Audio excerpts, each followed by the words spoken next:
सफ़र है ना, ये बड़ा इम्पोर्टेंट है पाकिस्तान के फ्यूचर के लिए। सो इसलिए हम ख़ास तौर पर दाद देते हैं अपने सुप्रीम कोर्ट पे कि जब वाज़िल हमने अपनी गवर्नमेंट्स कुर्बान की, आइन को देखते हुए वकीलों के साथ पहले बैठे, वकीलों ने हमें श्योर किया कि 90 दिन से आगे जा ही नहीं सकता, फिर हमने अपनी हुकूमतें कुर्बान की। तो इसलिए तो नहीं कुर्बान की थी कि ये सारे अपने ये मोहसिन नकवी जैसे लोगों को ऊपर बैठा के और सारे हमारे मुखालिफ और ब्यूरोक्रेट्स और पुलिस वालों को ऊपर हमारे बैठा के और हमारे ऊपर इंतकामी कार्रवाई शुरू कर दें। और ये यहाँ भी और पख्तूनख्वा में भी हमने तो इसलिए किया था कि हमने कहा केयर टेकर आएगा और उसके बाद 90 दिन में इलेक्शन होगी, तो ये उससे पीछे हट रहे थे। और ये भी कि इतना आगे निकल गया, ये भी साफ आइन की खिलाफ वर्जी है अभी भी, क्योंकि ये जाहिर है ये वो जो 90 दिन के बीच में नहीं हो सकता क्योंकि इन्होंने इतना डिले कर दिया। तो अपनी अतिया को पहले तो मैं खराज तहसीन पेश करता हूँ, और ये अपने मुल्क के लिए भी ये बड़ी खुशाइन चीज़ है। दूसरे जो माशाल्लाह हमारी सबसे बड़ी पार्टी है पाकिस्तान में, मैं अपनी जुडिशरी को ये आज इत्तेमाद दिलवाना चाहता हूँ कि कौम उनके साथ खड़ी है, तो उनको कोई ये वो 98-99 में नहीं जिधर डंडों मार के सुप्रीम कोर्ट के ऊपर हमला हुआ था और कुछ रिएक्शन नहीं आया, बहुत बड़ा रिएक्शन आएगा पाकिस्तान के अंदर। तो ये हमने भी सारा वायरल हुआ ये जो क्लिप है, और मैं सिर्फ अपने जजेस को ये श्योरिटी देना चाहता हूँ कि हम सब खड़े हैं। दूसरी चीज़ की मैंने बात करनी थी वो ये, आज बाबर अवान ने एक प्रेस कॉन्फ्रेंस किया। देखिए पहले तो 17 मुझे किस्से हैं, मैंने जिन 3 लोगों के नाम लिए थे मेरे ऊपर जब वारदात हुई, तो मैंने उन तीनों के नाम लिए, तो हर चीज़ जो उसके बाद हुई मेरे अटेम्प्ट के बाद वो मुझे कंफर्म करती है कि वो तीनों मुलव्वस थे इसमें। पहले तो कवर अप करने की कोशिश की, वो नवीद से पहली स्टेटमेंट, फिर शाम को दूसरी स्टेटमेंट आ गई। दूसरी स्टेटमेंट जब वो कर रहा था तो JIT के अंदर रिपोर्ट है कि वहाँ 5 नामालूम अफराद बैठे हुए थे काउंटर टेररिज्म की।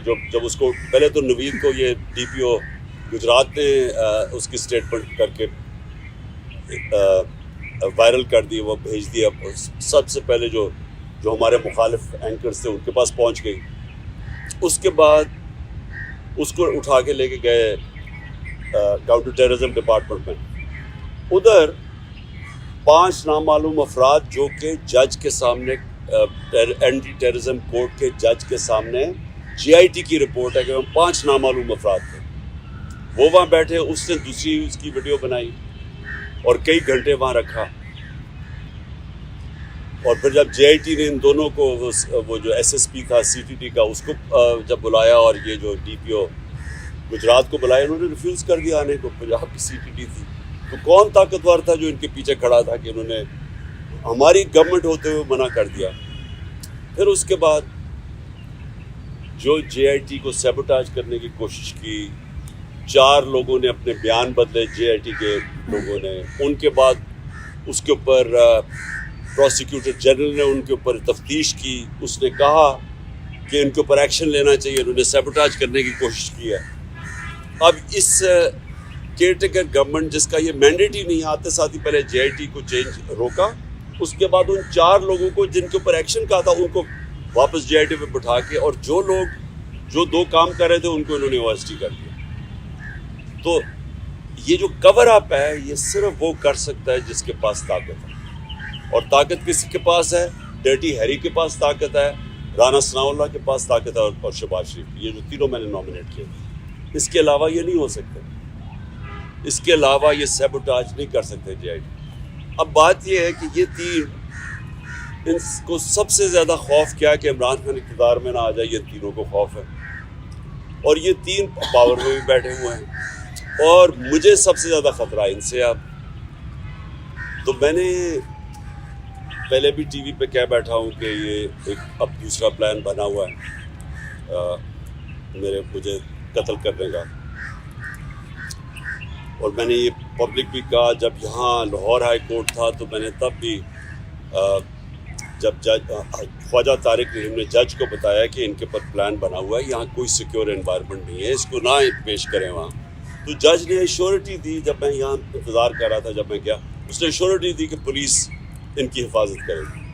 وہاں پہنچا, وہاں پولیس ہی بھاگ گئی ساری, کوئی کسی قسم کی پروٹیکشن نہیں تھی, بالکل ایک ایکسپوز تھا کہ کوئی بھی کچھ واردات کر سکتا تھا. پھر انہوں نے مجھے پنڈی بلایا, یہ اسلام آباد میں 3 اپیرنسز تھی. وہاں آج بابر اعوان نے جو اندر کے کیمراز تھے, جو CCTV کیمراز تھے, وہ بند کیے گئے. جو وہاں سیکیورٹی کے لوگ تھے وہ وہاں سے غائب تھے, کوئی سیکیورٹی نہیں تھی. CCTV کیمراز بند کیے گئے, اور بالکل کسی پروٹیکشن کے بغیر میں تینوں عدالتوں کے اندر ایکسپوز تھا. اب سوال یہ ہے کہ یہ کس کے انٹرسٹ میں ہے کہ مجھے کون آپ پروٹیکٹ کرے گا؟ جنہوں نے پروٹیکٹ کرنا ان سے ہی خطرہ ہے. تو عدالت سے ہم اب کوشش کریں گے, سپریم کورٹ کے چیف جسٹس کو بھی میں اب لکھوں گا اپنے وکیلوں سے, ہائی کورٹ کے بھی چیف جسٹس کو, کہ یہ آپ ہماری باری تو جب نواز شریف فیک بیماری ہوئی تھی اس کو, کیونکہ اب تو پتہ چل گیا نا کہ جنرل بیماری نہیں تھی, تو ہمیں ایک جج صاحب نے میں پرائم منسٹر تھا, انہوں نے کہا کہ اگر اس کو کچھ ہو گیا تو ہم ذمہ دار ہیں. تو مجھے کچھ ہو گیا تو کون ذمہ دار ہے, کیونکہ وہ جنہوں نے کچھ کرنا ہے وہی ان کا کام ہے میری حفاظت کرنا. اور دوسری چیز کہ جو نوید جس نے میرے پر قاتلانہ حملہ کیا تھا, اب اس کو عدالت میں نہیں پیش کیا جاتا, اس کی جیل کے اندر اس سے بات چیت کی جاتی ہے کیونکہ اس کی جان کو خطرہ ہے.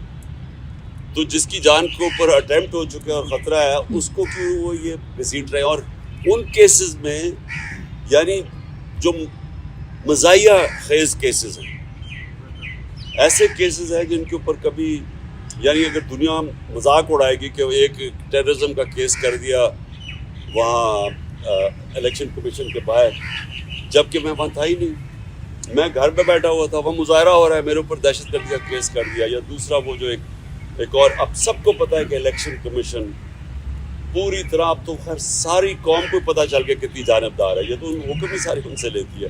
اس نے کیسز کیا فورن فنڈنگ کا, وہ بھی کوئی کیس نہیں ہے, اب وہ چینج ہو گیا پروہیبٹیو فنڈنگ کا. اور دوسرا یہ ہے یہ توشہ خانہ کا کیس, وہ بھی میں اب سب کے سامنے کہ جس وقت کو دونوں کیسز عدالت میں گئی اوور ٹرن ہو جائیں کیونکہ کیسز ہی نہیں ہیں, تو ان کے اوپر مجھے بلایا جا رہا ہے اور میری جان کو ایڈجسٹ کر رہا ہے. تو اس کے اوپر ہم انشاءاللہ اپنے وکیلوں کے ساتھ بیٹھ کے اپروچ کریں گے سپریم کورٹ.